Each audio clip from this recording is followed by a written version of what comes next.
טוב, אז אהלן לכולם, אני מכינה ככה סרטון במיוחד עבורכם וככה עבור שאלה שאתם שואלים אותי המון פעמים, שאלה שחוזרת על עצמה, על איך מנקים את הפנים, מה עושים קודם, למה משתמשים גם וגם, איך משתמשים, מה עושים נכון, מה לא צריך לעשות. אז ככה באמת אני אדבר בסרטון על שני מוצרים, על הקלינסר והטונר, בעצם ג'ל הניקוי של מולנד בי ומי הפנים של מולנד בי. בעצם הסרטון נועד להכנה לאור הפנים שלנו לפני שאנחנו בעצם שמים עליו כל אחד את מה שמתאים עבורנו. אז אני אתחיל ככה קודם כל מהמוצר הראשון, הוא נקרא קלינסר. קלינסר זה בעצם ג'ל הניקוי של מולנד בי.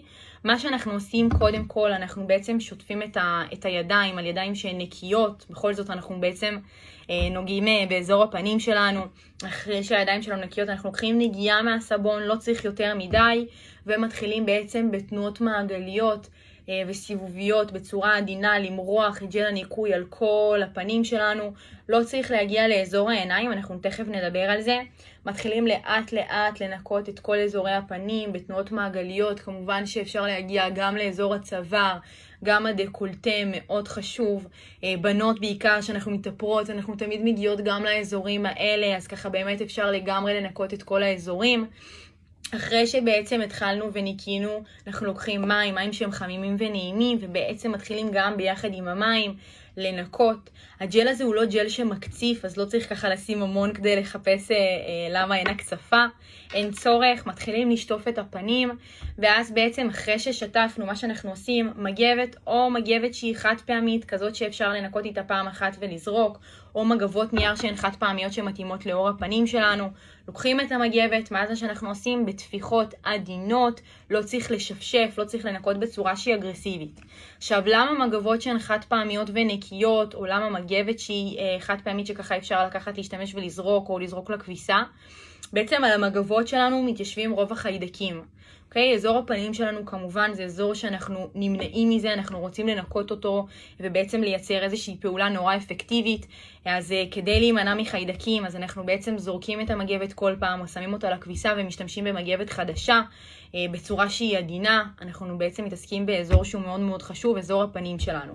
אחרי שניקינו את הפנים והפנים כבר מוכנות ויבשות, אנחנו בעצם ממשיכים לשלב השני, וזה בעצם הטונר, מי הפנים.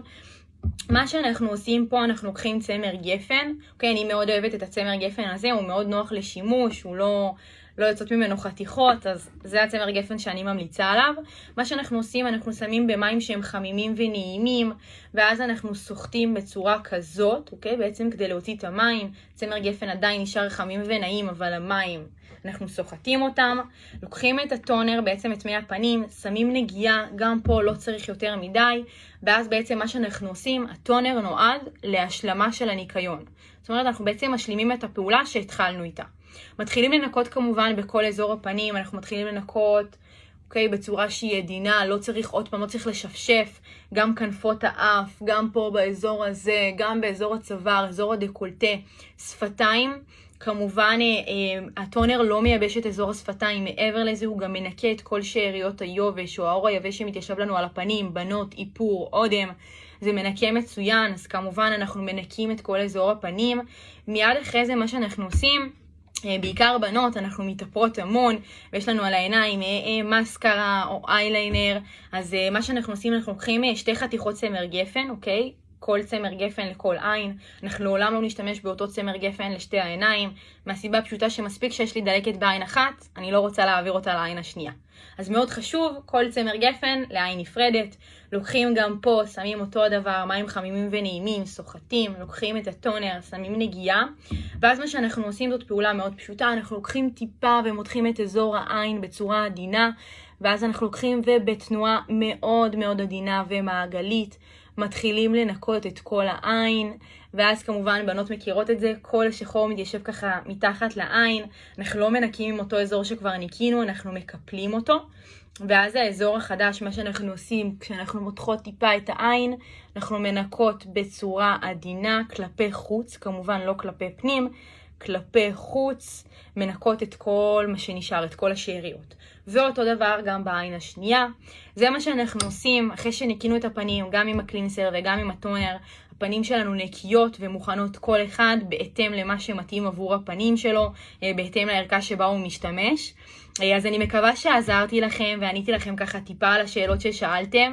אם יש עוד משהו שהוא לא ברור, יש משהו שאתם רוצים לשאול, אז אתם מוזמנים לפנות אליי או כאן בתגובות או בפרטי ואני אעזור לכם.